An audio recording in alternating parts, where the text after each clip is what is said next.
us unite our hearts together in prayer.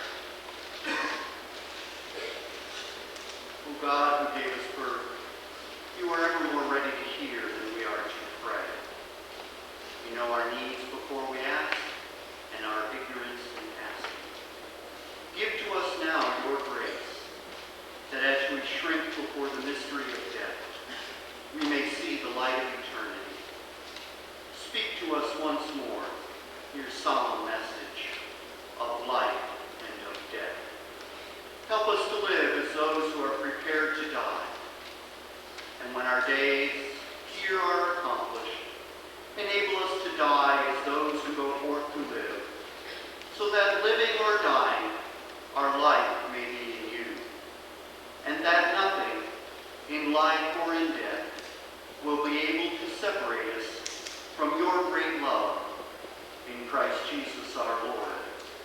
For this reason we bow our knees before the Father, with whom every family in heaven and on earth is named, that according to the riches of his glory, he may grant us to be strengthened with might through his Spirit in the inner man, and that Christ may dwell in our hearts through faith, that we, being rooted and grounded in love, may have power to comprehend with all the saints what is the breadth and length and height and depth, and to know the love of Christ, which surpasses knowledge, that we may be filled with all the fullness of God, through Jesus Christ our Lord. Amen.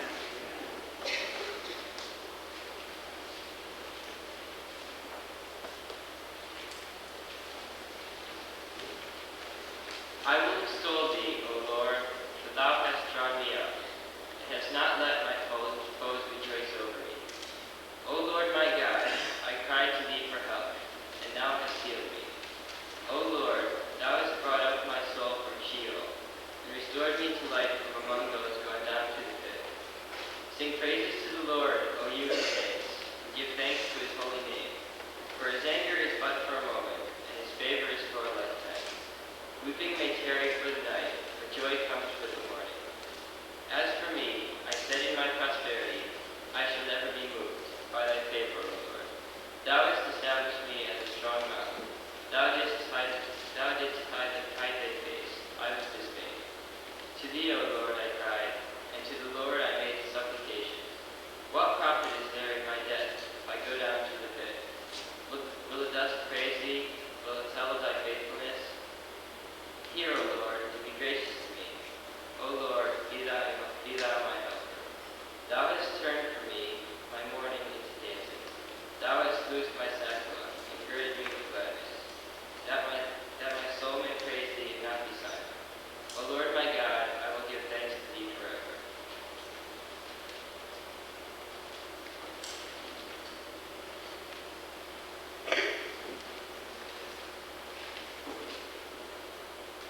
There is therefore now no condemnation for those who are in Christ Jesus.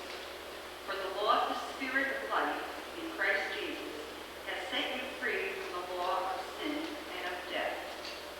If the Spirit of him who raised Jesus from the dead dwells in you, he who raised Christ from the dead will give life to your mortal bodies also, through his Spirit that dwells in you. For all who are led by the Spirit of God are children of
Scott is trustworthy, loyal, helpful, friendly, courteous, kind, obedient, cheerful, thrifty, brave, clean, and reverent.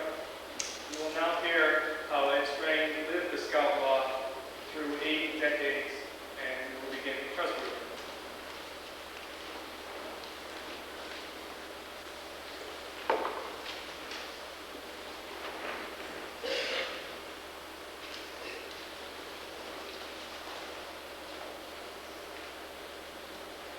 I'm Conn, as you can see in the program, I'm a retired superior court judge.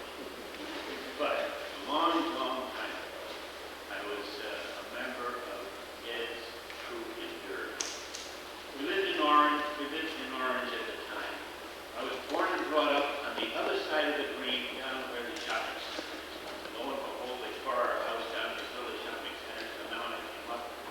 I don't know where it is, but I know it's down there someplace. But anyway, when we lived in Orange, it was in the early 20s, and I wanted to get involved in scouting. So the nearest place I could find was a scout troop over near St. Richard's Hospital in the Lake.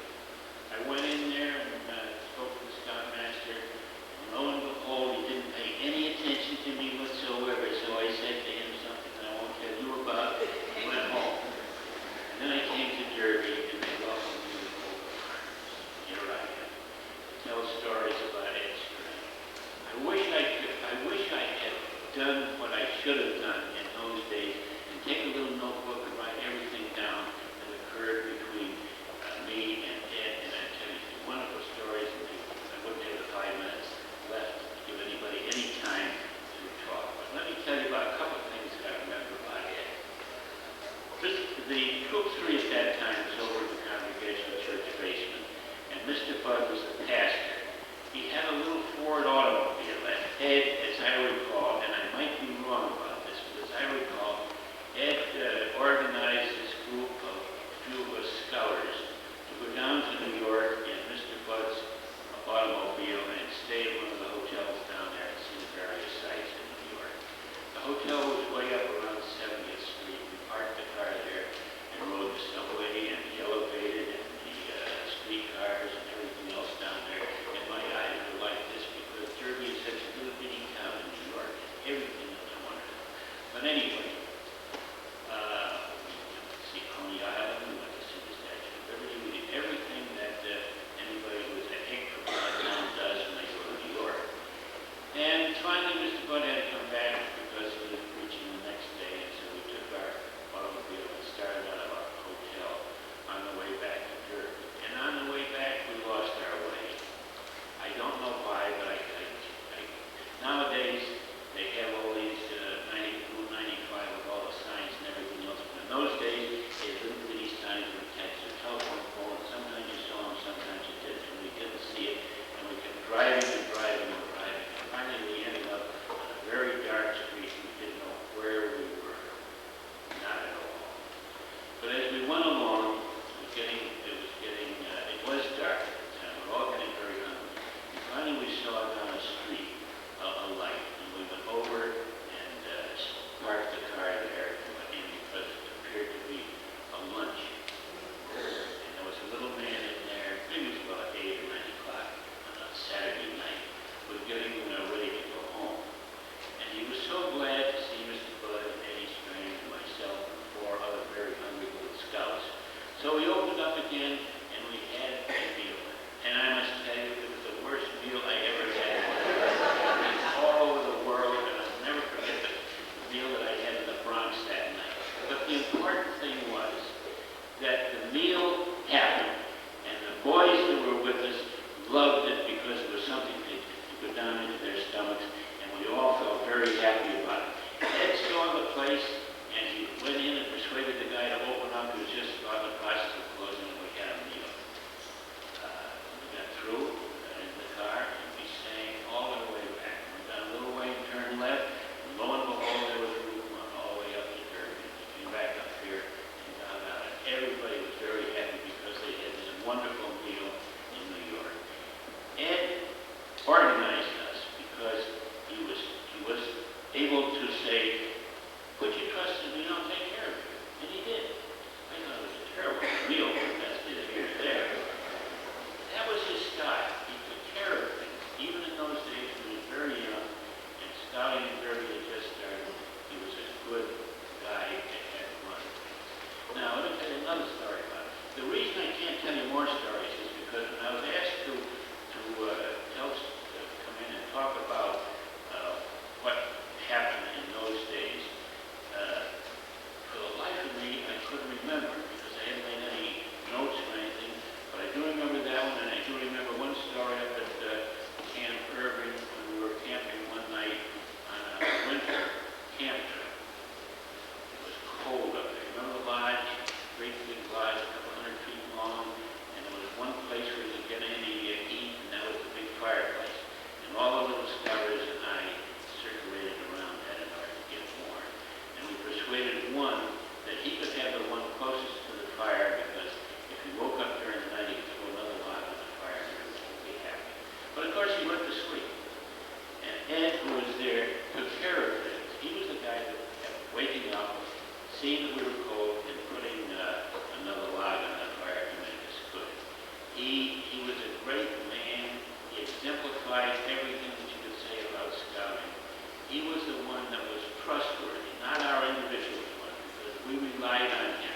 He could do things that nobody else could do, and he did it. Everybody liked him. He went far in his life through the scouting that he had. I always admire him, and I'll never forget things that he was able to do for us. I wish I could tell you more, but even if I did, I wouldn't have the time. So thank you very much. Now, I've been asked to put this hat, which is Ed's, on.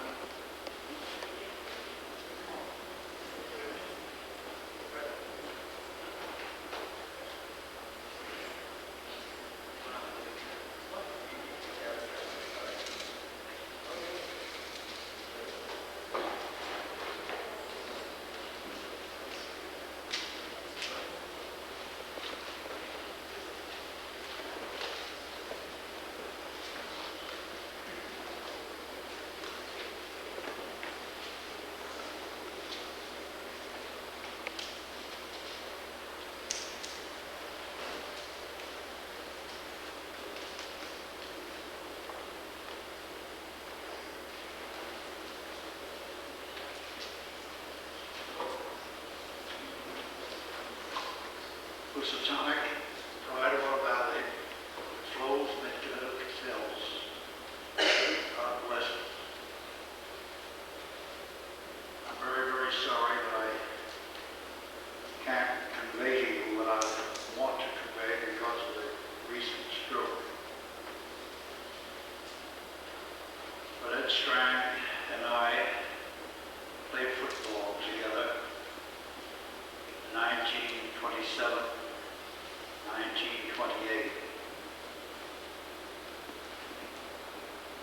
I'm very hesitant right now. I can't go on.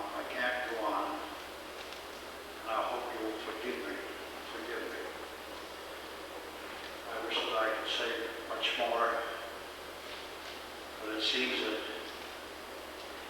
that particular poem that I started to recite at the beginning was authored by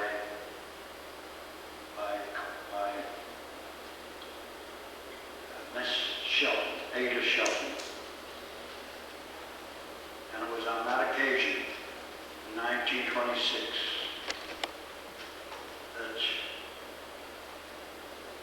she was present at Camp Irving. And Ed Strang and I were designated to sing. Why they asked us to sing, I don't know. We were loud and we were clear. I wish that I could go on further, but I can't.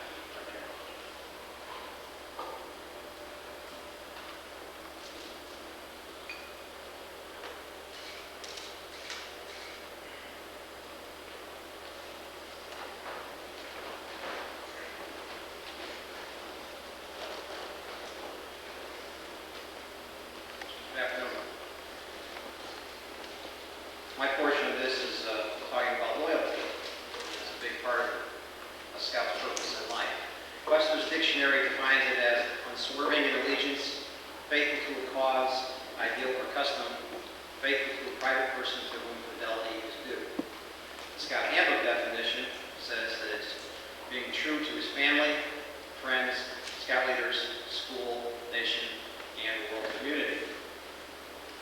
What will follow, I think, would be the Ed Strang definitions of loyalty.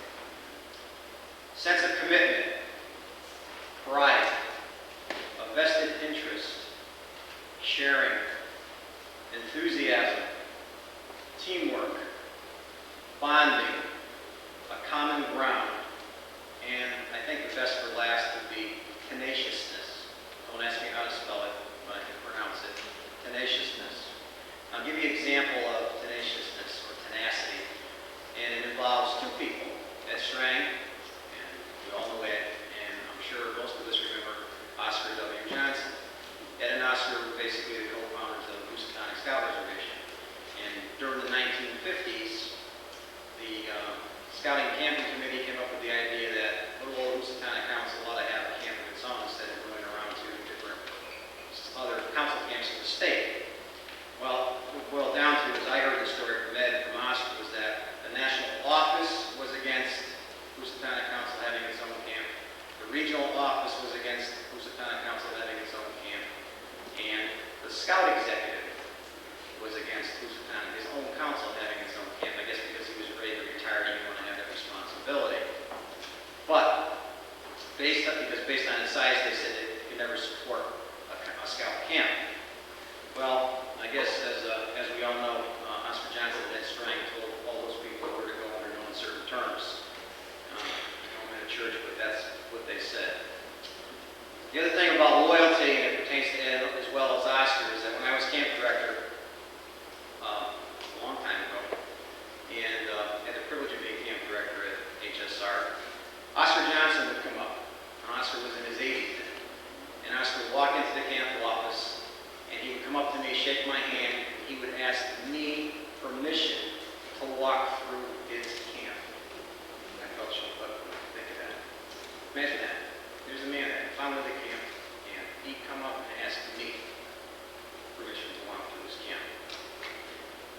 At the 1990 dedication ceremony, where we renamed HSR Ed Strang Scout Reservation, I can't remember who it was either Need or Pets, or Rick or Pratt anyway, gave it a sign at the dedication that said, "Keep out private property." That's the last thing I would want anybody to do, and keep out of that camp. That's not what his mission in life was. He loved the camp, plain and simple. Now, here are some ways that Ed demonstrated his love of camp. When he wasn't talking about the kids in the pack, the troop, the post, he was always talking about camp. It was a natural carryover. He was always cooking up new and old, tried and true ideas and ways to spark enthusiasm and esprit de corps in the staff, which would then carry over to the kids, because that's why we were there. We weren't there for ourselves as a staff. We were there to provide a dynamic program for the kids. And it's largely because of the ideas that Ed came up with and collaboration. We put together a very, very excellent program, which still continues today. Ed spent 2 weeks at camp every year for years. Don't ask me how many years, but it was for years. His only complaint was the long, as he called it, the long, steep death trail climb up to Mohawk.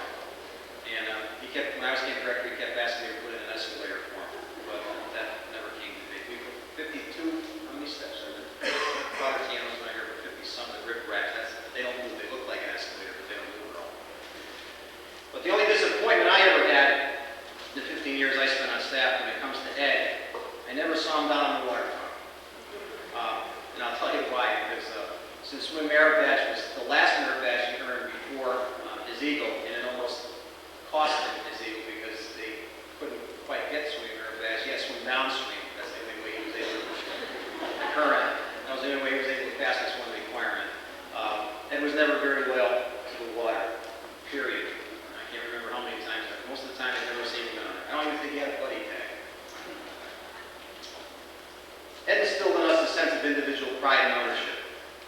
Seldom do you hear from the lips of the older scouts or the veterans, Housatonic Scouters, now grown up, when they talk about camping. Very seldom do you hear them say, "I'm going to visit the old scout camp."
guests, scouts, I'm indeed proud to be here today to take part in this program.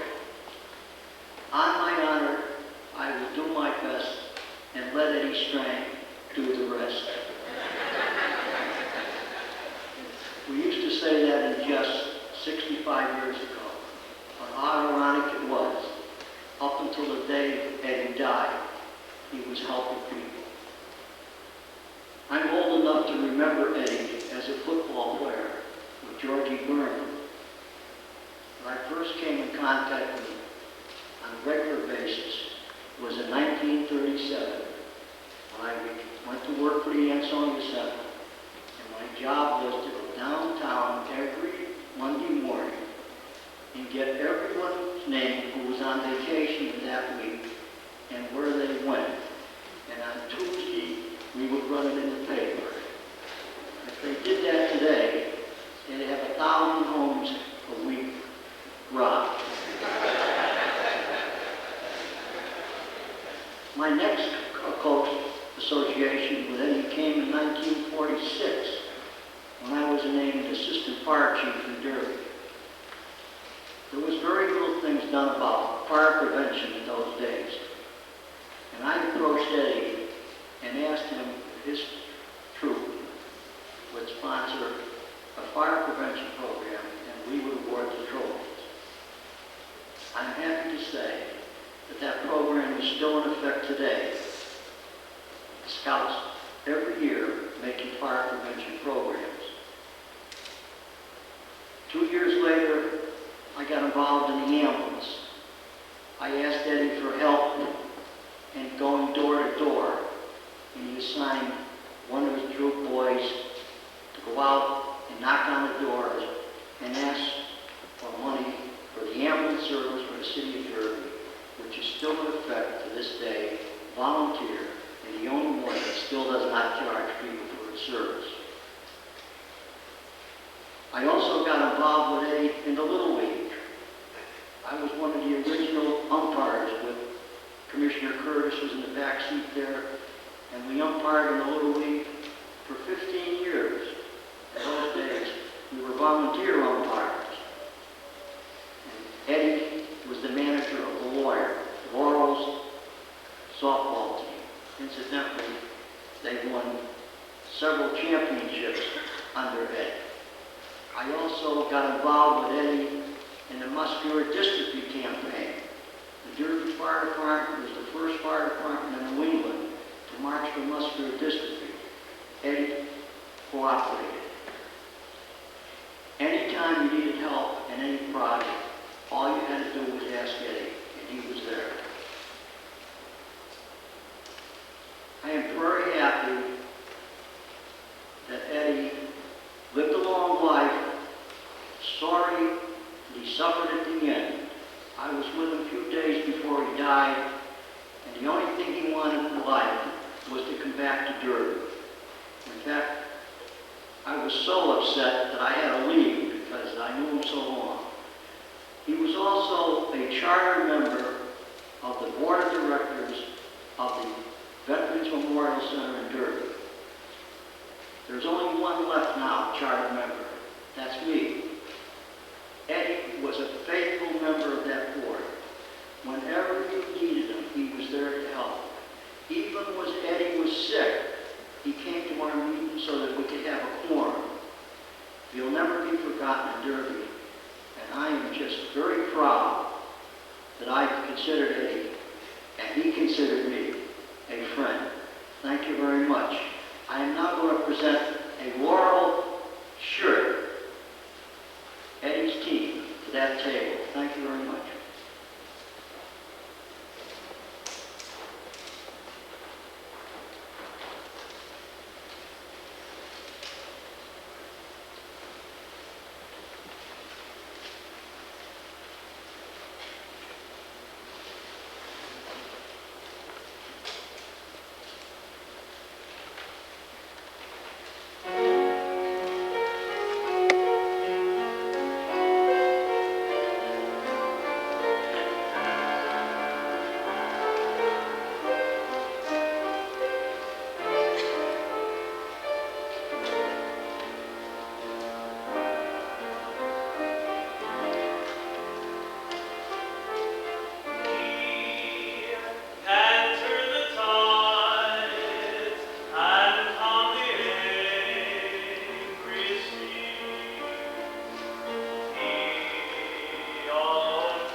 Randy has asked me to read out a letter he's received from Peterborough in England.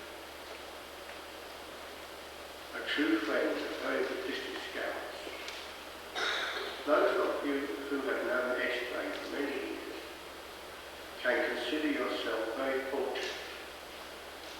Most of us in Hereford district of Peterborough in England have only known it for a short while, but in that time we have come to know what a friend can be.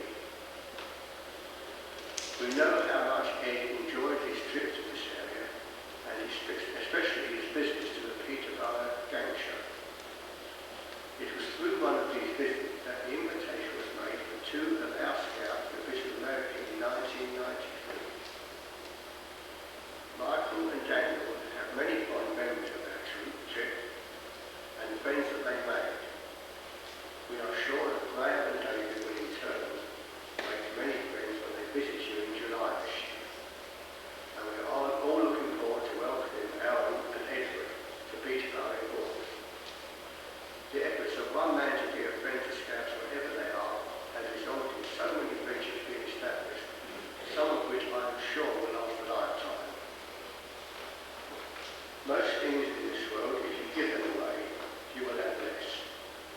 But Strang knew that the more friendship you give, the more you will have. Letters have also been received from Ken Matthews and Bertha Cantor, exchange scouts in 1938. Mike Ryan, Limerick, Ireland, scout of the troop we had in exchange with. Simon Seaton, London, England, exchange scout in 1970s, visited Ed and attended the recent gang show. Letters from Ed's scouts and friends from 38 states. Somebody will remember Pat and Jack Ross, and they have asked me to pass on their sympathy to Ed's family, the council and their troop, and regret they cannot be with us today due to prior commitments, but their thoughts will be with us. Now, I first met Ed during World War II in Italy in 1944.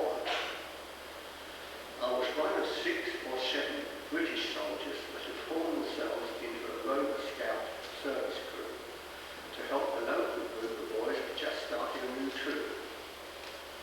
We advertised in the local YMCA for help in running a training course for leaders and for temporary help in running the troop.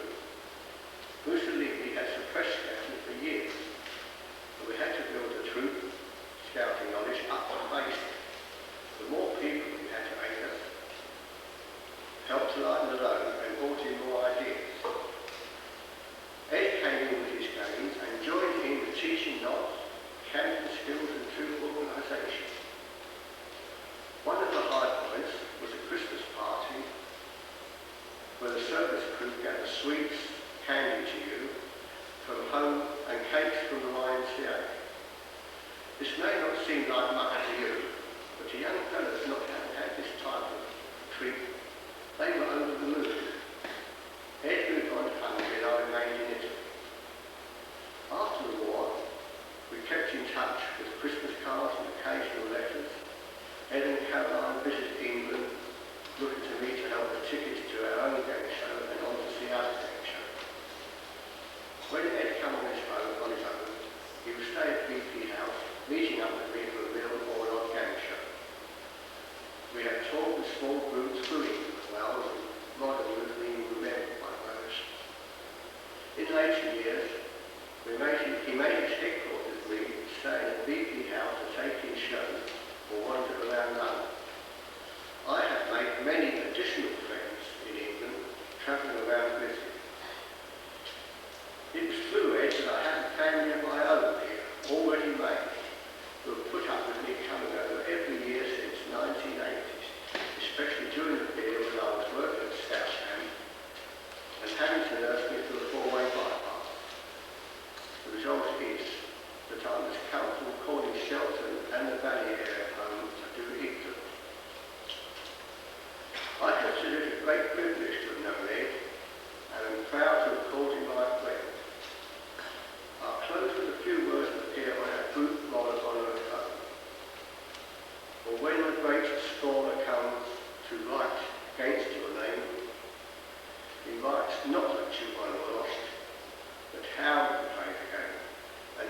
certainly played a good game right up to the end.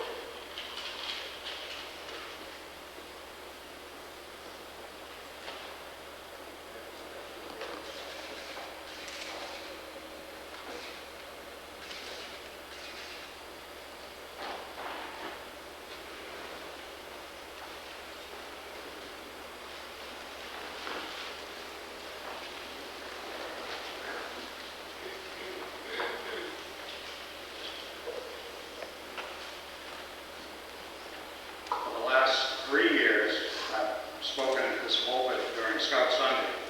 I have to say, it doesn't seem the same when my turn just came, not have Ed turn around and give me one of those. I feel like a fish out of water, listening to all these people who have known Ed for so many years, and I only knew him for slightly less than 3, and I give so much thanks for that. Shortly before his passing, I visited Ed in the hospice and showed him a sketch of a mural which has since been completed at the Consul Service Center, containing several scenes of the Ed Strang Scout Reservation. He was drifting in and out of consciousness, but the last thing he said to me was, "Thank you." Now, Ed was always polite, but courtesy goes far beyond simple politeness. For a man approaching 90 years old, Ed was certainly a man of the 90s. He was always sensitive to other people's feelings, be they a 10-year-old Cub Scout standing on the stage at the gang show for the first time, or a grizzled old scouting veteran, a friend who he may have disagreed with on a camping issue or some other scouting issue, or even another scout trip. I remember early, very early in my service to the Scouting Council, I'd only been here for a week or 2, I called Ed, as he was one of the few people at that point whom I knew, and I said, "I wonder if you could round up a couple of Boy Scouts and Cub Scouts for me for a special presentation that he had to do." And he said, "Sure, you can do that." He said, "But why don't I call another troop or another pack first? Because Troop 3 gets enough credit, and anyway, all the other packs and troops are just as good." It took me a while to realize the significance of that statement coming from Ed Strang.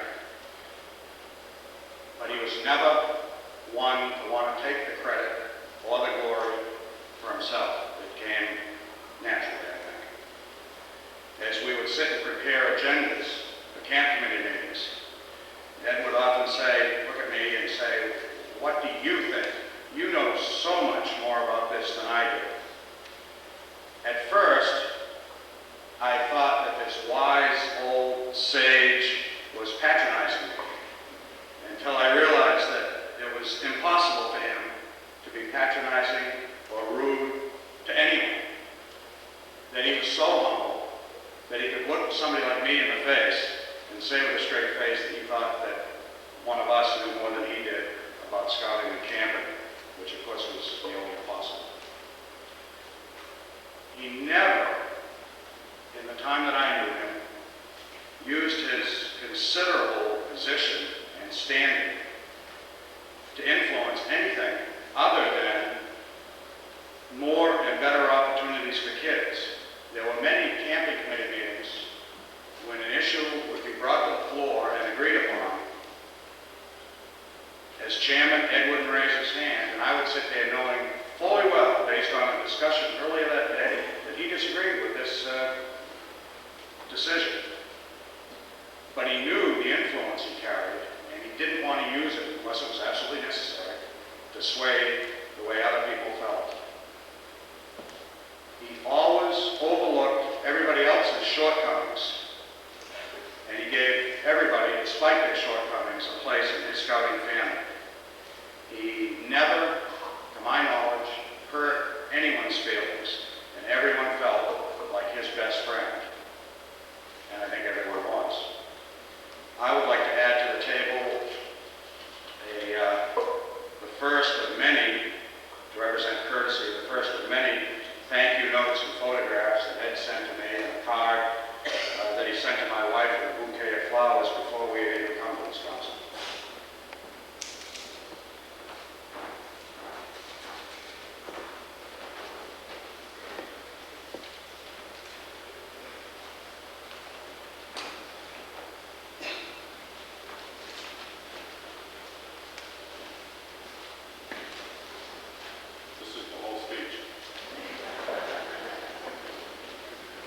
was asked to speak on the Scout is Kind. And having been a friend of Ed's for so many years, Ed was my father's patrol leader in Scouts. He was my Scout leader. He was my friend in Rotary. He was my friend in the nursing home. You all know the kindnesses that Ed has extended to everybody. From the Cub Scout who was kind of being pushed aside because he wasn't real sharp, or the little kid who was overweight and the boys all picked on him. He's the kind of kid that Ed put a kind arm around, brought back into the fold, and probably went on to become a judge or a lawyer or a doctor later on. But you know, I'm more concerned with the kind of person that Ed was, not how kind he was. Ed was a Christian. And I don't think any of you, through the Scout troop and that, heard Ed quoting Scripture very often. He didn't walk around quoting Scripture from here and Scripture from there. He didn't have to. Ed lived a Christian life. The word Christian is Christ-like. And if there was anybody that I ever met who really typified this, it was Ed Strang. I heard him being accused of being crowned king of Derby. And you know, Christ was accused of being a king. And Christ's answer to his disciples was, I came not to rule, but to serve. The kind of man that Ed Strang was a man who served his whole life. He didn't come into town on a Cadillac. Jesus didn't come in on a mounted stallion. Ed came into town in his crummy little old car, usually filled with town lock kits or camping gear or a few Cub Scouts.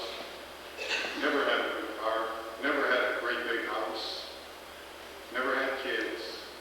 He had more of a family and more of a glorious kingdom than any of us would ever enjoy. He used a poem quite often to typify other people. The sun working the truth for the post. And I think it most typifies Ed Strang. As Ed was traveling down the lone highway, he came at evening cold and gray to a chasm vast and deep and wide. Ed crossed in the twilight dim. That sullen stream held no fear for him. But he paused when safe on the other side to build a bridge to span the tide. Old man, said a builder standing near, why do you waste your time building here? Your journey shall end at the close of day. You shall not again pass by this way. You've crossed this chasm deep and wide. Why build you this bridge at eventide? Ed lifted his old gray head. On the path I've come today, he said, there follows behind me today a youth whose feet has passed this way. This chasm which was not to me, for this fair-haired youth might pitfall be. He too must cross in the twilight dim. My friend, I'm building this bridge for him.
First, I'd like to thank you really in particular for asking me to be a part of this memorial service, and thank you also to all of those who are responsible as well for the service. And I tell you how truly honored I feel, and one indication of that is the fact that I have on my belt, and you cannot see it, but that's a small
feed Carolyn at meal times and wait for that spark of recognition.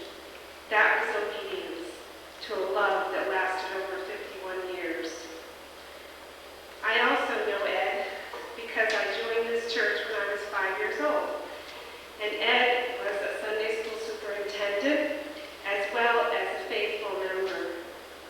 Throughout my growing up and my marrying within this church and my having a son who Ed made sure got to be an eagle rank, he was always there. He was in church every Sunday.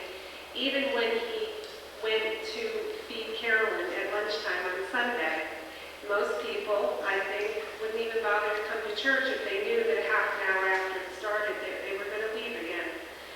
Yet every Sunday, Ed would be in that back pew where Charlie Sankey is sitting right now, and at about 11:35, he would quietly leave to go off to see Carolyn.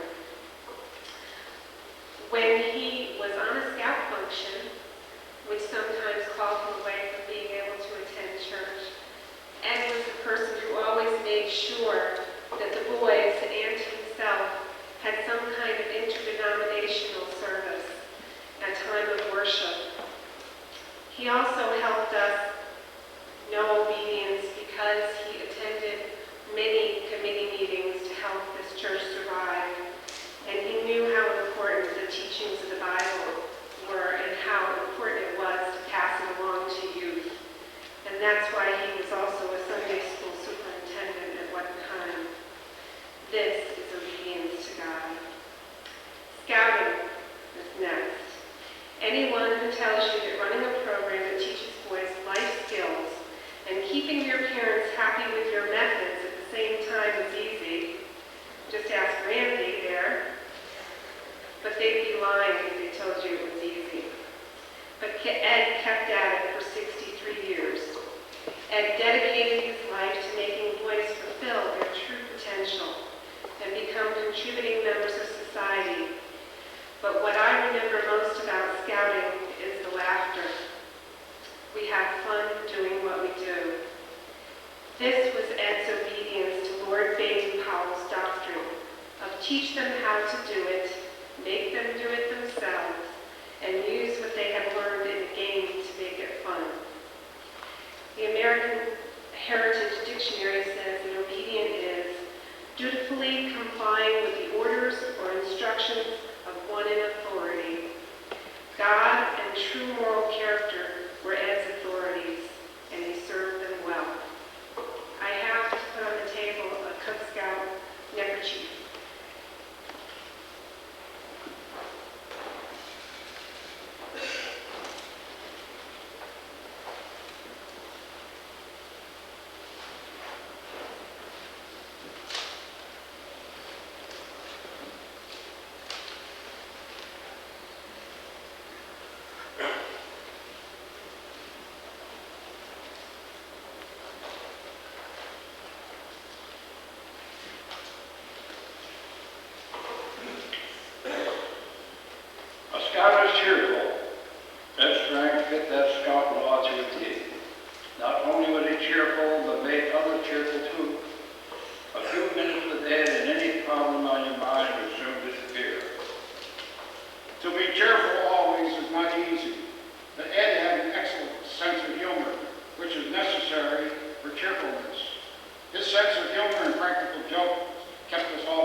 catalyst that bound everything together and kept it together. At Christmas time, he would send out hundreds of cards and newsletters to his many friends, wishing them good cheer and good health. He made many trips to the post office after Christmas, buying stamps so he would have enough postage for the next Christmas. If he bought them all at once, he couldn't afford them. But he kept the post office in business.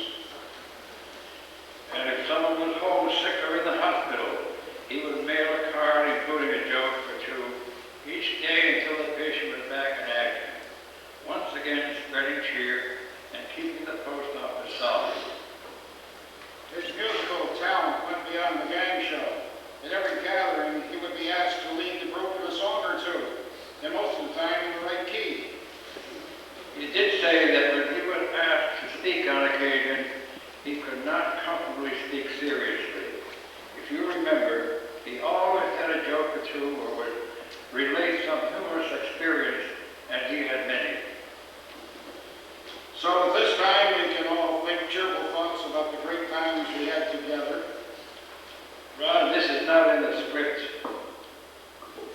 but I was thinking this morning, and I thought that I would just add this to our comments. In 1972, we had a large testimonial dinner celebrating 50 years of Ed Strang and Scouting, and it was probably the largest dinner I ever attended in my life. There were about 600 people at the Irving School, and I remember the fire marshal was going to put a padlock on the door because there were too many people there, but he turned it back and we had the banquet. But in preparation for the banquet, I had sent many, many letters. There were so many of his friends in this country and in Canada and in England and on the continent. And I got many returns, but this is a return from one fellow that it impressed me deeply, because I think this is what the relationship between our Boy Scouts and Ed Strang really was. He sent back this letter to me, and he added this part on the end. If I should choose to name one man, with the exception of my father, who I could say made the deepest and the most lasting impression on me in the early part of my youth, I should have to say Ed Strang. Just a great guy. So, Rod, what is a scout? Careful. Ed was that scout. There will never be another like him. Thank you.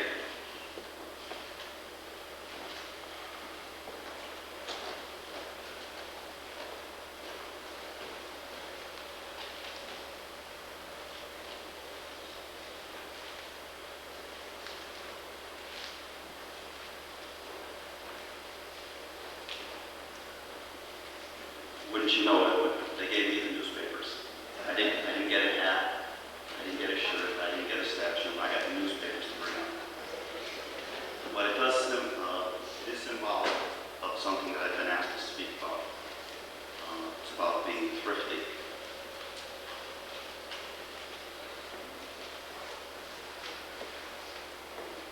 When Randy Ritter asked me to speak about being thrifty, the first thing I said to him was, have you got a different subject, right?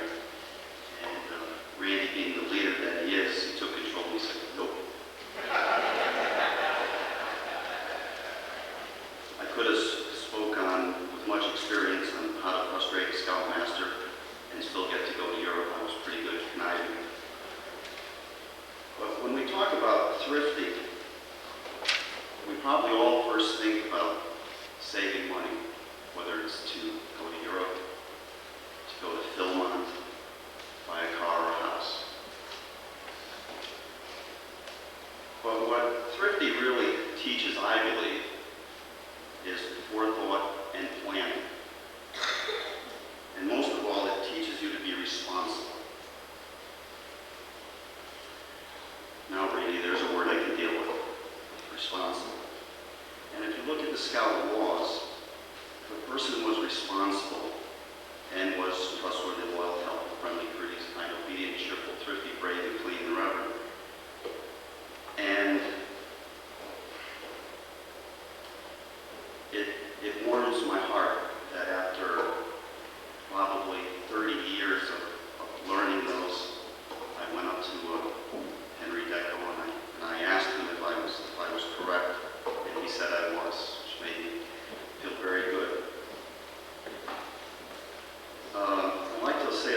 now it seems the world is finally waking up to that fact. He believed in commitment, to say the very least. I remember just a short time ago, as Ed lying in the hospice center in Branford, I was there with him, and he directed his niece Carolyn and others to take pictures of him and I. As he clasped my hand, something wasn't the way he envisioned it. So still, with our hands clasped, he directed, notice that word again, directed. He directed with his index finger what he had in mind. Ed was born and died a leader.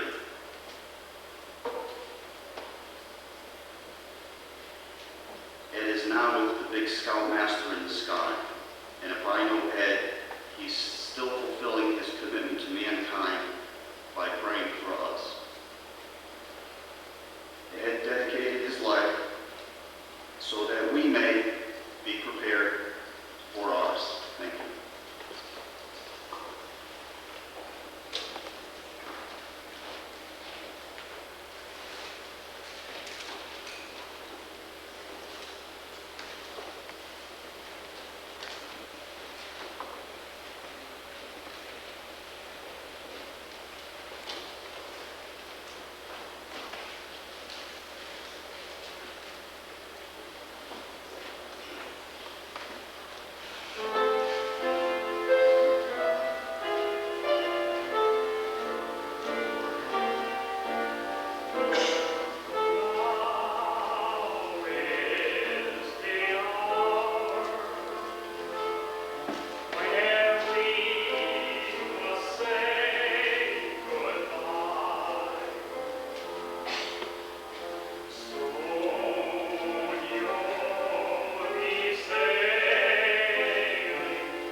I'll speak on bravery.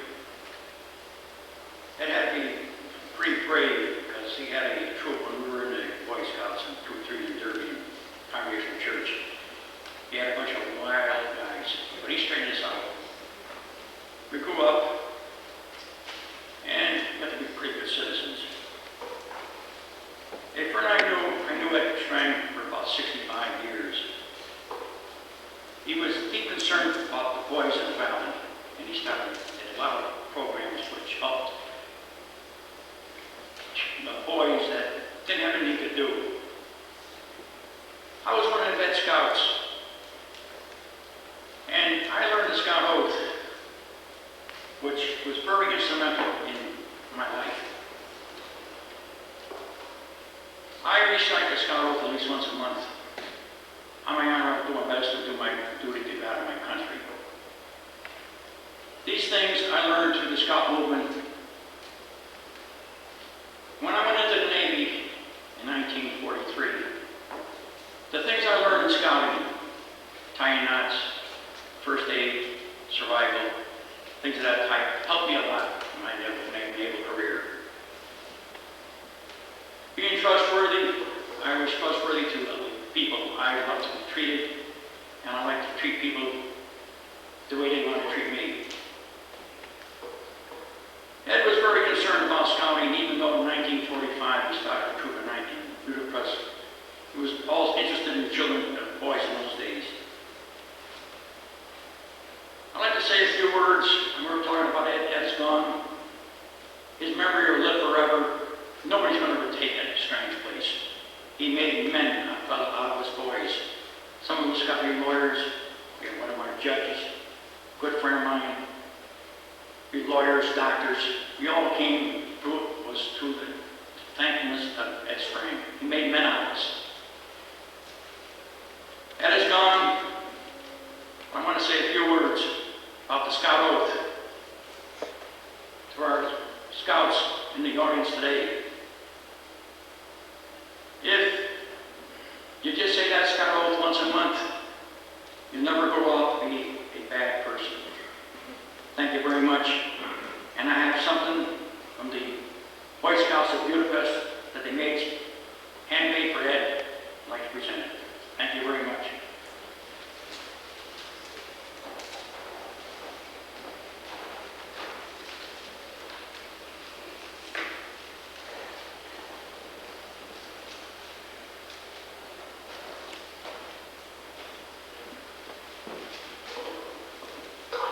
When Randy called me to speak today on the word clean in the Scout Oath, I thought back to my scouting days and its meaning.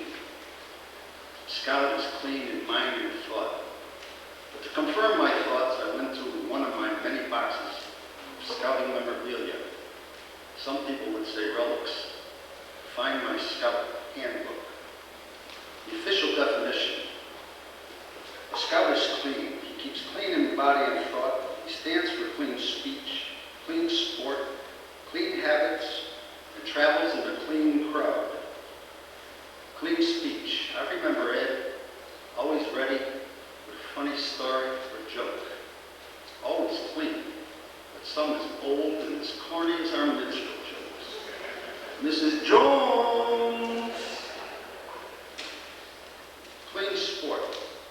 I was fortunate to be of age and on Ed's Little League team the first 3 years. Ed didn't have enough to do. He was one of the men instrumental in bringing Little League baseball to the Valley, and especially Derby. He coached for 15 years. Clean habits. We can look back these past few years and think of the time and devotion that Ed gave to his wife, 50-odd years, Carolyn. Ed was always giving. I recall the summer when I was 11 years old, a tenderfoot scout, waiting for September to come so I could go to my first Boy Scout meeting. Ed made arrangements for me to go to Camp Coleman for a week, at his own expense, I'm sure. Leaving home for the first time, boy, did I get homesick. Any moment I was alone, did I cry. When I returned at the end of the week,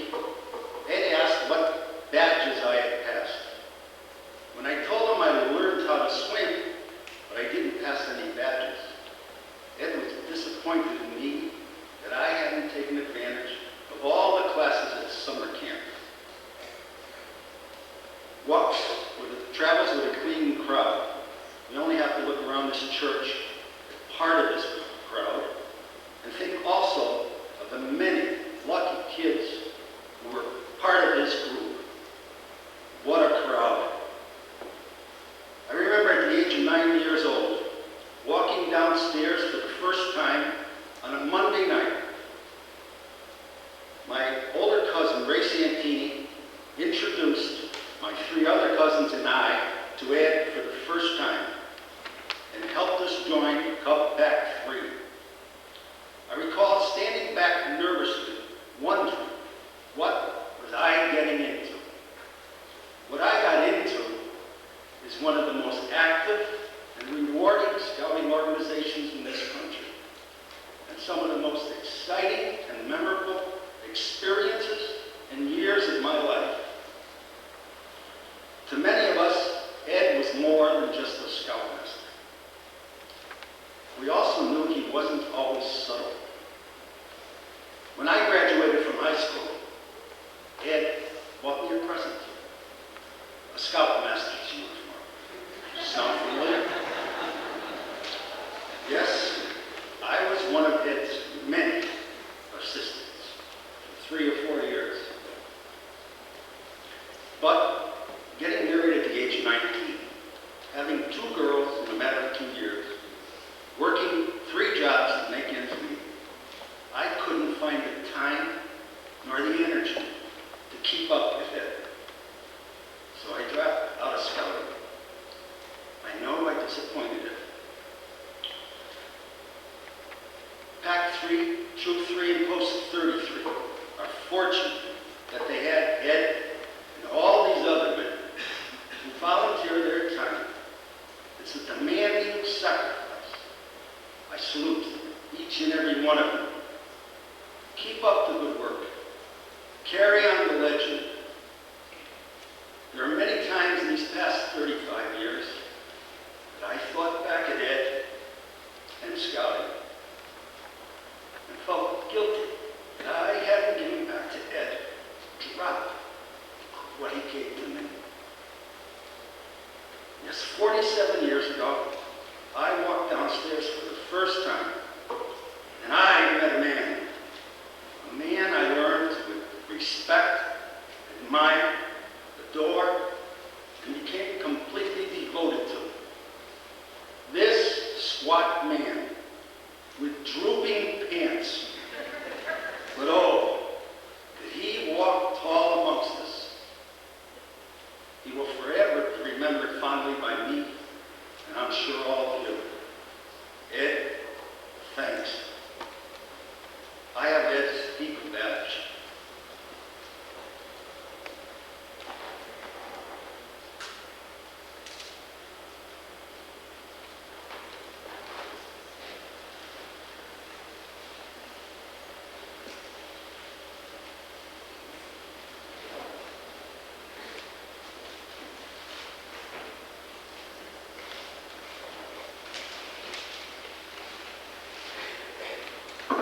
I know everyone is hot, so if anyone wants to stand up and get unstuck from the seats about now, stand up. Well, scouts are all hot. Stand up. Stretch. Roll around.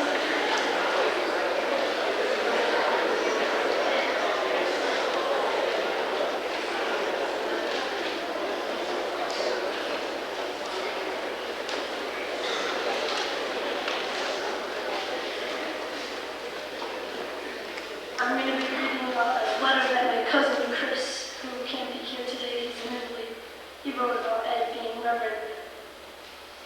In the Psalms we find, O God, you are my God whom I seek. For you my flesh pines and my soul thirsts, like the earth parched, lifeless and without water. So I gaze on you in the sanctuary to see your power and your glory. Your kindness is a greater good than life. My lips will glorify you. Let us talk about seeking God today. Do we long to meet the unseen God? Can we imagine a better life than the opportunity to gaze upon him in the sanctuary? One of the nicest stories about the founding of what is now known as the Edmund Strang Scout Reservation was the account of Ed, Oscar Johnson, and other members of the search committee coming upon what is now known as the Camporee Field.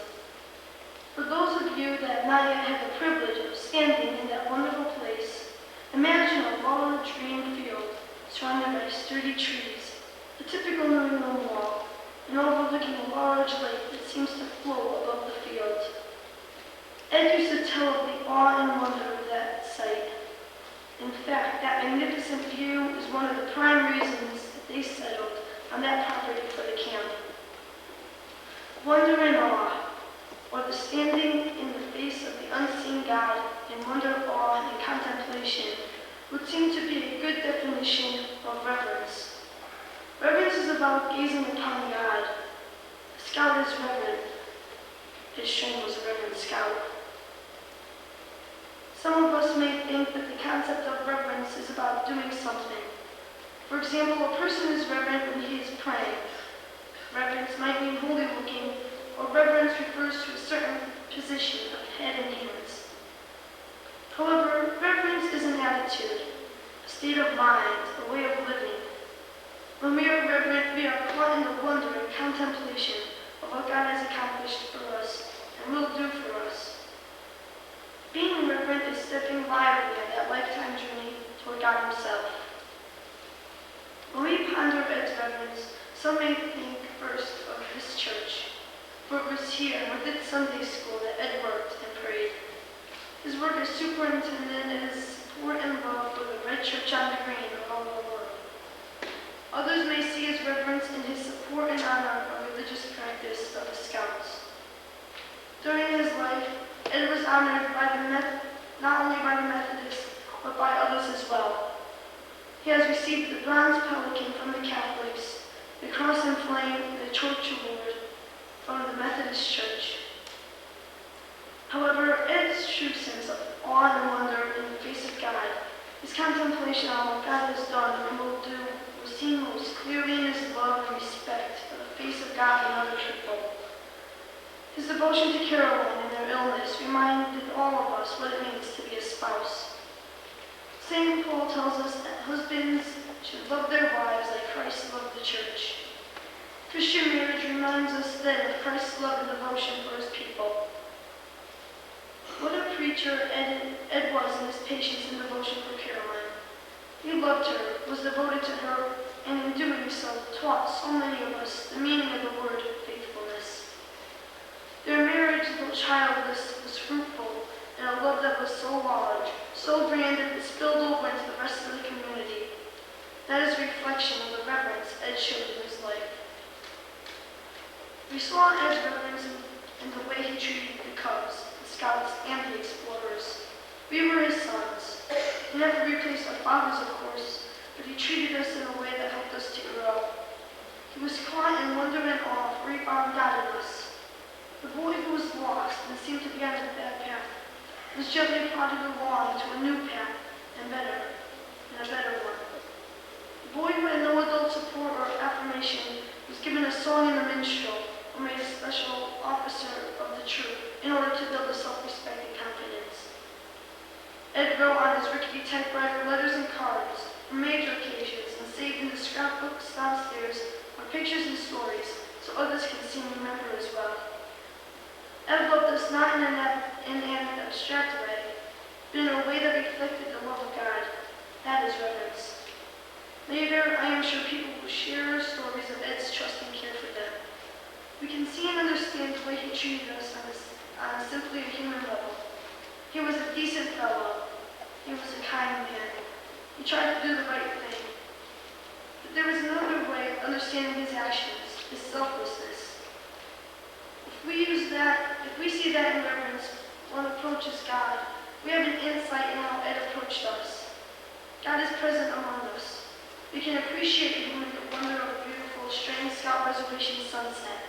We can feel his presence in the midst of our assembly as we pray and reflect together.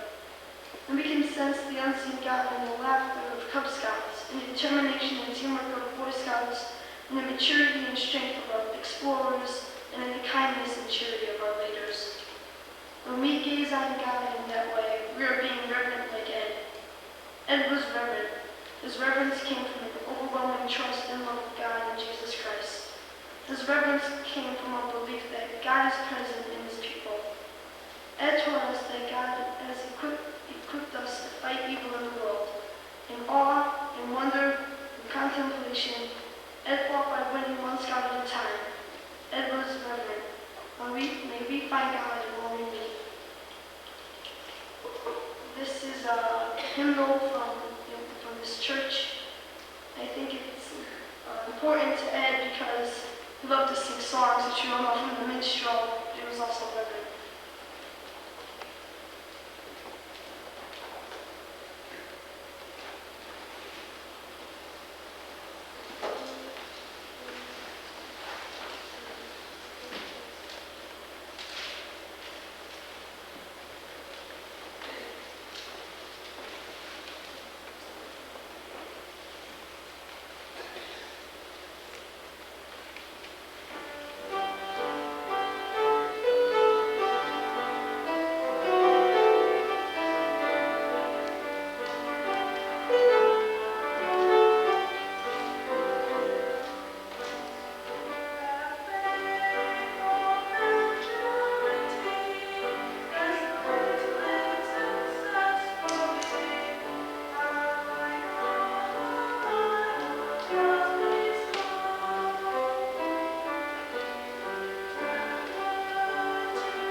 I'm an alderman in the city of Derby. I know Randy said to keep the comments to 3 minutes, but this is a microphone. I'm a politician. I'll do the best I can. Edmund D. Strang, Mr. Strang, Ed. For some reason, knowing Ed's humor, I could almost sense him saying, Mark, tell them to call me anything they want, but don't call me late for dinner. Ed always had a way of bringing a smile to your face. Ed's passing has created a burden in all our hearts, but it's his passing that we take precious moments that we offer to, that we reflect on how lucky we are.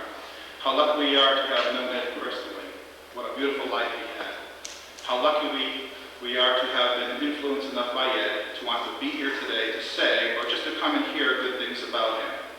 It's okay that some of us say the same good things about Ed. It's because he treated us all the same way. You knew you were in good company when you were with Ed Strang. How lucky we are to recognize Ed's achievements as being so important that a scout reservation was renamed in his honor. His portrait is keeping a close eye on us city officials in City Hall.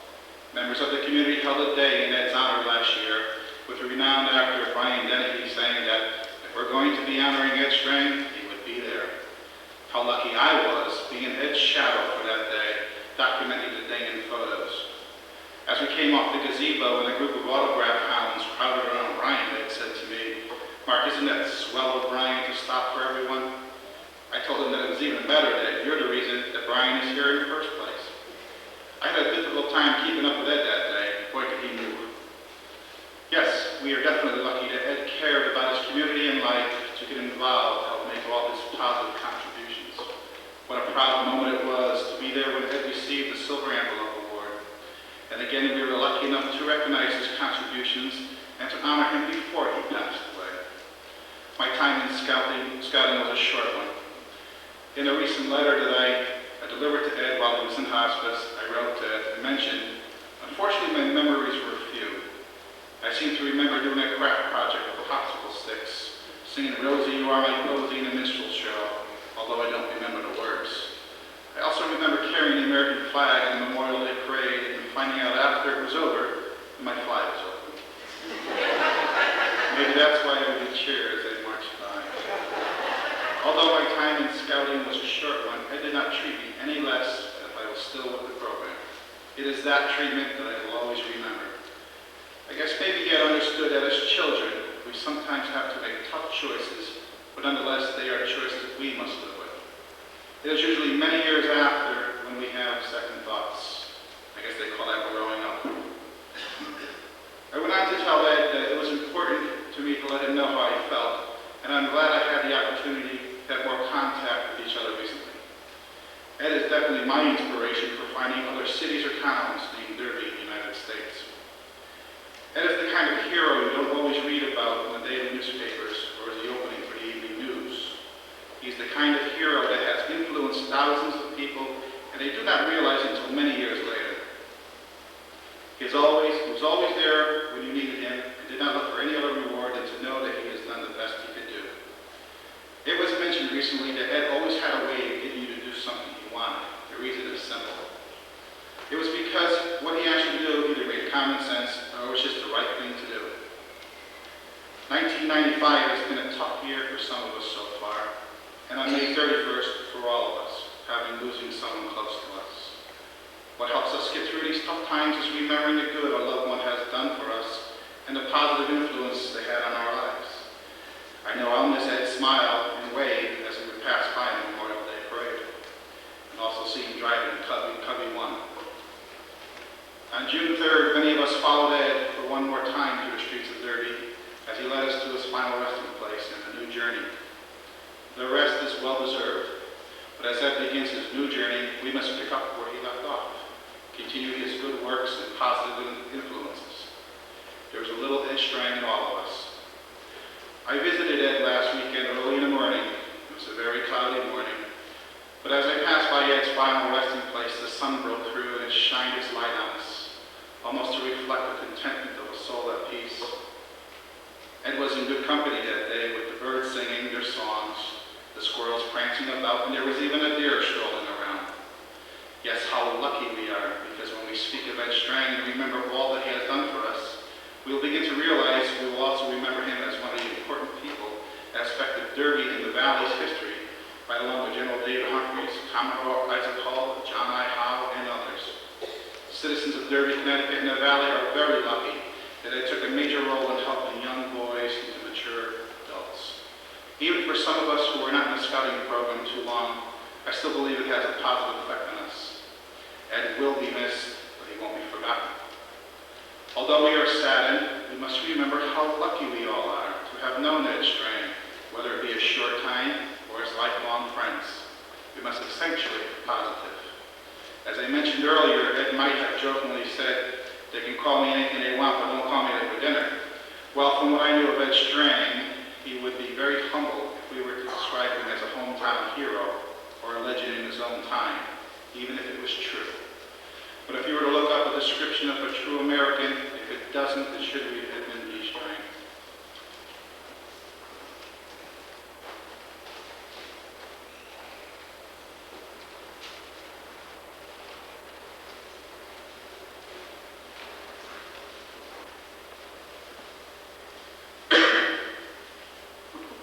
I've been asked to speak on behalf of the troop as the current senior patrol leader, and also on behalf of my family, particularly my two older brothers, both Eagle Scouts, one who is in Washington, D.C., and the other on the island of Palau in the Western Pacific currently.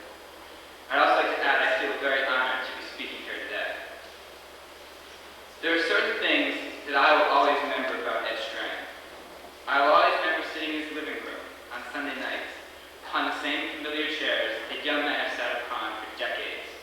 The picture of Ed on the wall, the scouting plaques placed on the table, mail piled high in the corner of the room, and an equally high stack of scouting papers and letters on the dining room table. I'll always remember the wrinkled minstrel song sheets, passed out faithfully every week. The words were not always quite right or spelled correctly on that now famous typewriter that should be displayed at the Smithsonian. I can't forget the letters one would receive in the mail, where you just had to glance at the handwriting to know that it came from Ed. Although we haven't moved, our address has changed several times. Somehow those letters always got to our house, even with addresses such as the last house on the left on Cole Lane, or top of the hill on Clark Avenue Extension. A smile will always rise to my face when I think of the view on a golden morning from the back porch of the dining hall, down the grassy slope of the lake at the camp that Ed worked so hard to establish. Or when he would say, "Ed, I'll see you on Wednesday," and he would reply,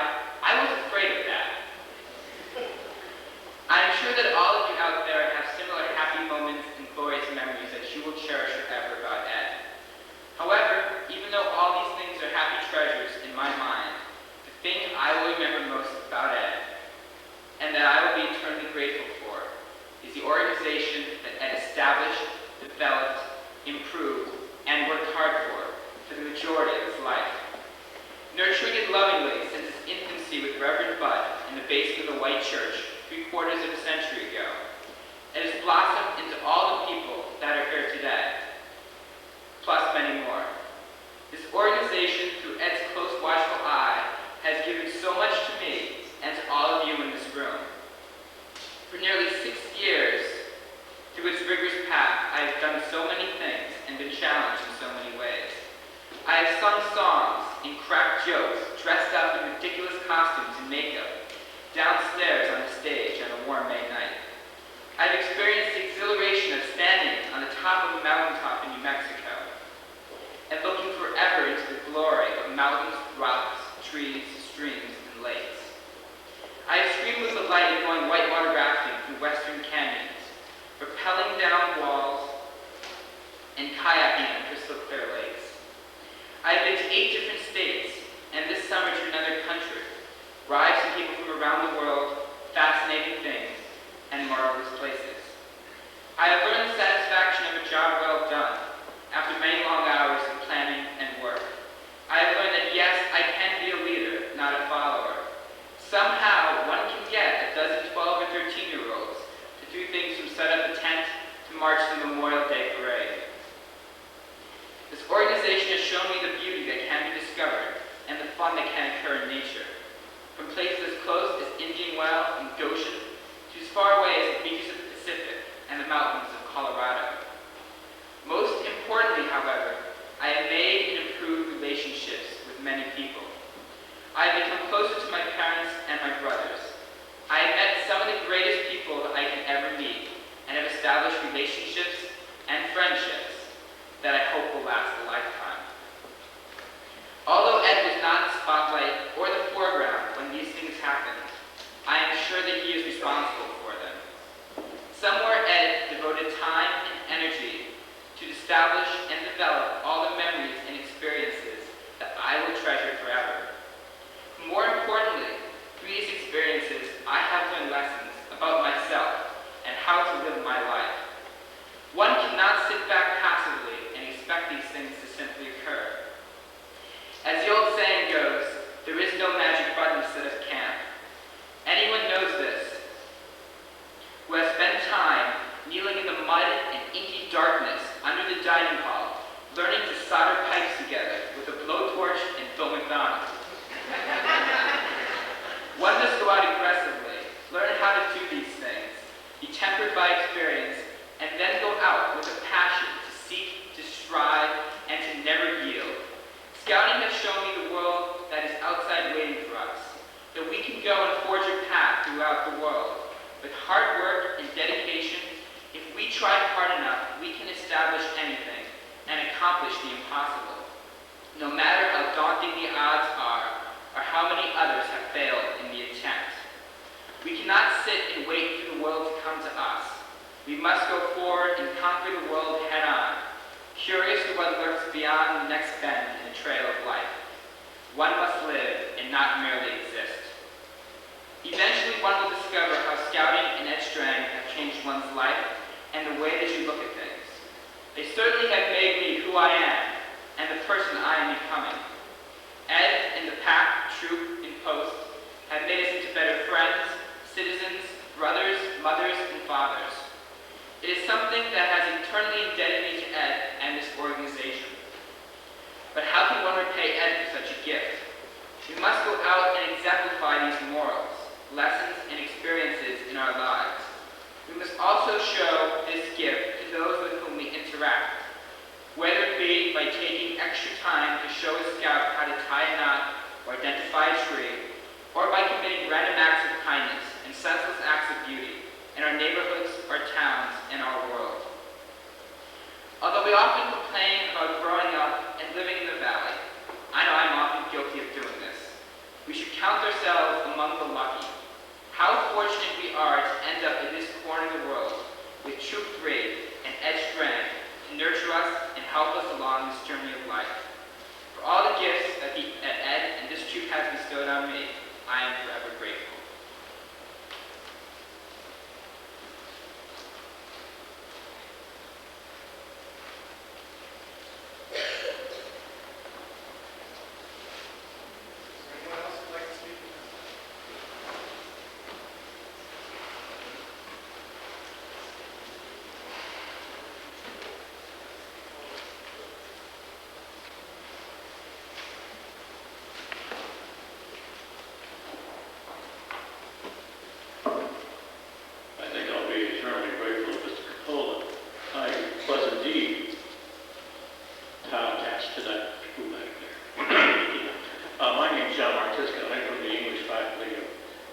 first school was the private school in Milford. Regardless of how many times we hear about people dying or the effect that death has on all our existence, it's always quite a shock when you find somebody who was part of like growing up and has passed away. And when I got the Ritter clipping that died, my mind, in fact, my son, to about 50 years ago. I was a member of Group 3, and I think Ed always had a warm place in his heart for me because I lived in Ansonia, and right on the border, I lived on Division Street. And he was always a little surprised as to why I joined the Derby Boy Scout troop. And the reason was rather simple. It was my brother-in-law belonged to Troop 3, and he spoke very highly of that Strang, so where else could I be? Ed and Pat didn't cross very often in the last 30 or 40 years, but fortunately my nephew Dan Searle and his father had a great deal to do with the scouting movement in Derby, so I always kept posted on what Ed was doing.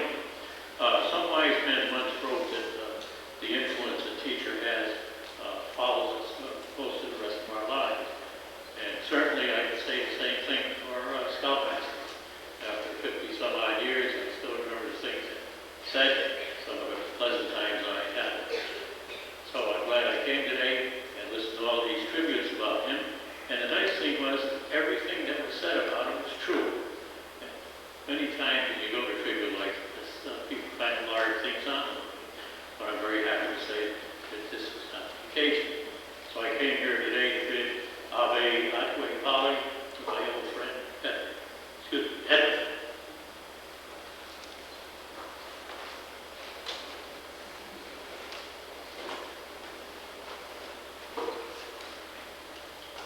My name is George Whitley.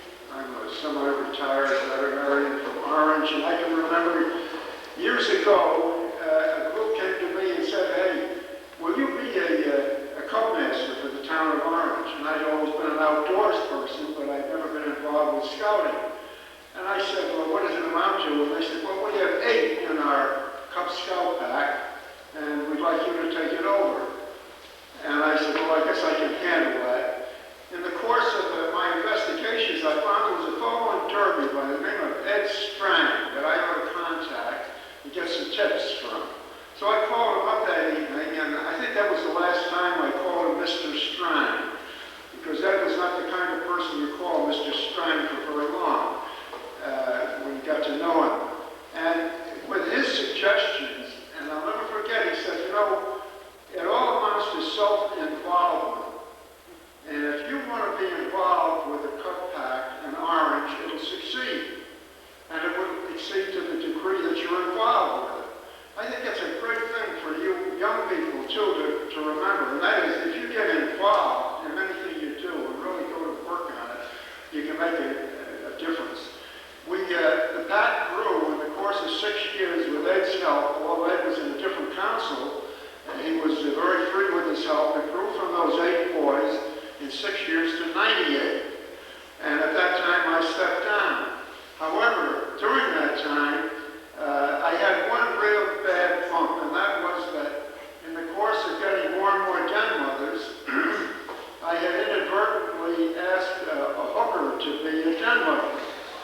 And little did I realize what I had done until 6 months or so later. She was a wonderful den mother, and I called Ed and said, "Ed, have I ever got a problem?" Well, I thought he'd fall on the floor laughing, and he helped me out of that problem. And ever after that, I realized here was a man who did so much for so many people that if he ever asked for a favor, you always had to say yes. So when he asked me to come and talk with my snakes or on some other subject, I'd always say yes, where I had to refuse many because you can make so many lectures in the course of a given period of time. But it was in this church downstairs, I don't know, some of you may have been there, when I was displaying toward the end of a lecture a large snake, and the snake reached around and bit me in the hand. Of course, none of these were venomous snakes, but my hand bled a good deal. And Ed was not happy about snakes. I think he had trouble finding real affection slaves. In any event, he said, "Hold that, will you? I want to get your picture." He was a great photographer. I wrapped up my hand. It wasn't a serious fight. In any event, he called me back on numerous occasions, and I always felt that he was someone who didn't lecture to anybody about being good or about doing things right and so on. He lived by example, and what a great example. Remember a few years ago when he was a little bit strapped for funds, and somebody said, "Let's put on an affair and see if we can't make some money for him." Good Lord, the outpouring of affection and money that came from that affair was staggering to me. And this outpouring here is also staggering. And I know that Ed would want us all to feel this way, but I know that I, for one, when I leave here today, I'll have a lump in my throat, but I'll also have a song in my heart.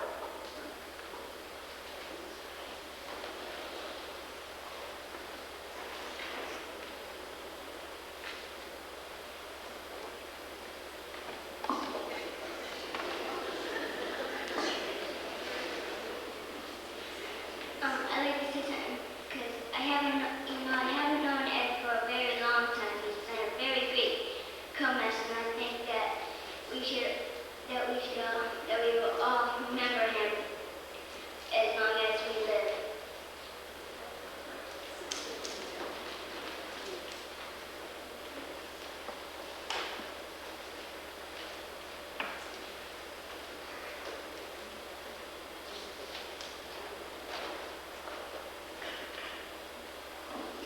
I'd like to relate a little story about something that happened that Ed was not there, but he was totally responsible for. A couple of years ago, one of my friends from our scouting days got married, and a bunch of us were there. All from the troop and the post, and other guys that we met at the council.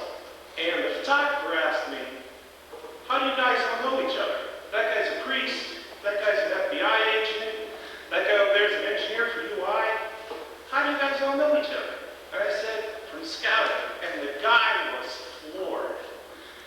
If it wasn't for Ed Strang and having the opportunity to have such fellowship with other people of our own age who otherwise we never would have met, I would never have the friendships that I have today, that I still have with the guys that I met in Scouts. That's all.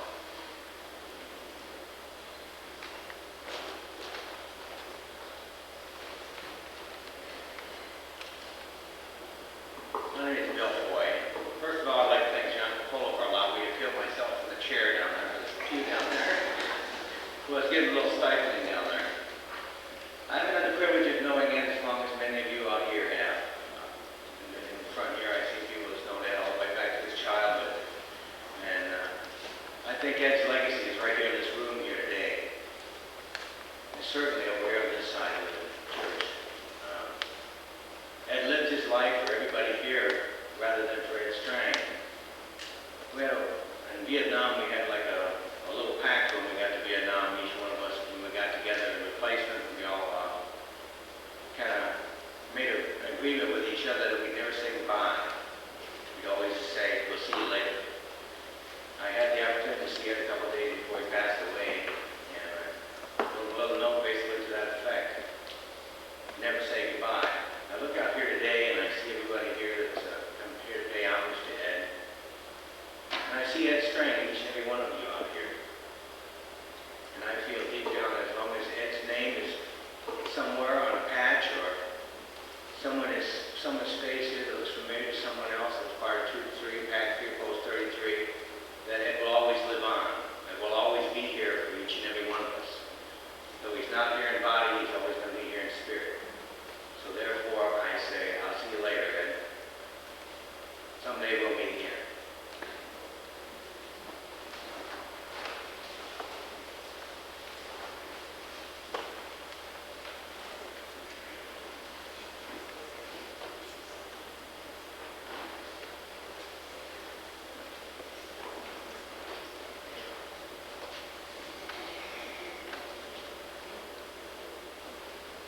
My name is Charlie Roddick, and I'm the, well, they call me Eddie, but I'm head of the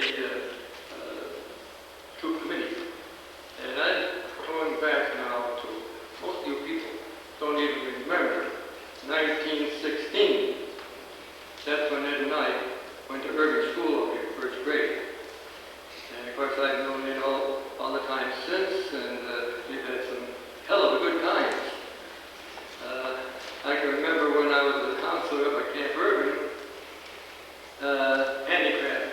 They had that's what I was supposed to be, a handicraft guy. And they had a old shed down in the back by the cove there. That was my headquarters. So one night I went in there after taps and went to bed. And the next thing I knew, hey, fire, fire, fire. I woke up, sure the place is on fire. I said, you son of a gun, Ed.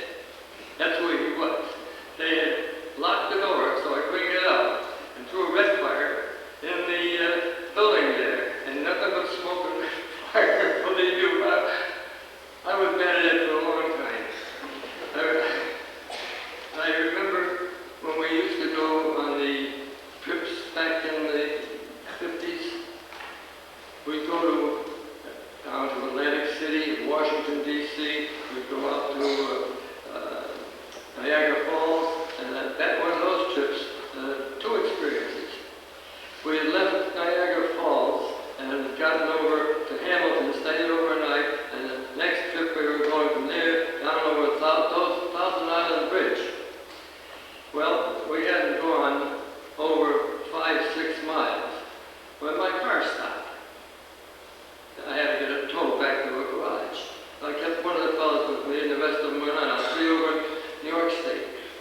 Well, I got the car back to the garage, had it fixed, and lo and behold, we got over the Thousand Island Bridge. I said, any Boy Scouts coming? Not yet. So we sat there and waited another 45 minutes before they showed up. I don't know where they were, and I don't think they did either. We had more fun on these trips. Another time, we were up in Middlebury on our way to Quebec. We had just camped down below Middlebury, and just before I got into town, the car went on the bum again, with a different car. This is on a Sunday morning. So they hauled up to Quebec, and I stayed there Sunday, Monday, Tuesday, and Wednesday morning I got my car fixed and took off. Went to Quebec. But what happened, right in front of where we stopped was a gas station garage. And the fellow let me sleep in his camper out in the back, and I drove his Cadillac for 3 days. I had a ball. Then, of course, anybody got any idea how much is $1 million+ pounds of newspaper? I can still see it carrying them now. We carried them down to that bin that was down back at where the Stone Theater is, and then it got moved down to the parking lot down below after they built the courthouse. And we filled that thing up probably once a week, 10, 11 ton. Archie would take it and dump it for us for free, and he's still contributing today. And I'll tell you, it was work. And we stopped this thing after, I guess it was about 1930s when we first started this thing. And they had a place over in Shelton, down near where Walter Petson is. And then we had another paper bin too, but I forget where that was. But we did back work. And this thing went on until a year ago. And I think, all told, I'm still with it. Thank you.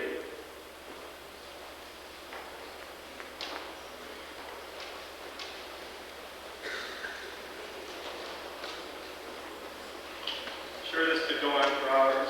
So I'd like to ask you to take your stories and share them in the room next door at the end of the service today.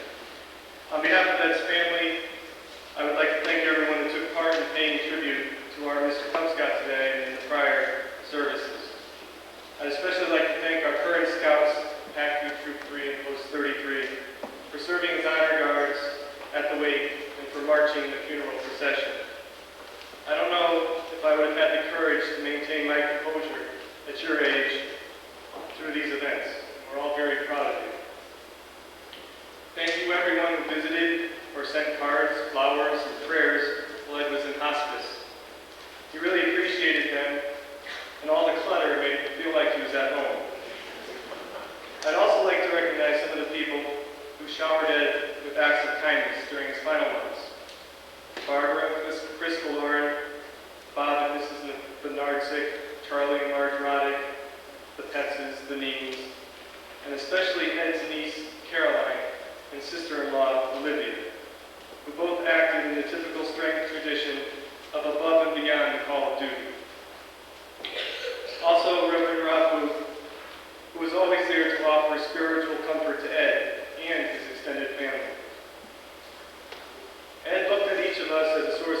and joy. In fact, in his notes for the speech he gave at the Ed Strang dinner, mixed among the many jokes and stories, Ed wrote, "Why did I stay in scouting so long? The answer is out there." Meaning from his scouts like Judge O'Sullivan in the 1920s, up to his scouts in the 1990s like Aaron Rapp and John Coppola. Ed was proud of his scouts. He was proud that they became good citizens, and he believed that scouting had something to do with it. As you heard today, Ed lived the scout law. He dedicated his life to helping others, so let us rededicate our lives to doing the same in his memory. There's a fitting epilogue that was written upon the death of Lord Robert Stevenson Smythe Baden Powell, the founding of Scouting, that applies just as much to Edmund D. Strang. Few pioneers live long enough to see what they have done. Most men are glad if they can leave the world a single son. Did ever man, before he died, see such a dream come true? Did any leave so many living monuments as you? We'd like to close before the benediction with Scout Vespers, and if Jim the leader would please come up, and if our people here would come up. We'd like to close the way we close our normal campfires, which would be everyone stood up, crossed arms, and joined in singing Scout Vespers.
May we again be in prayer.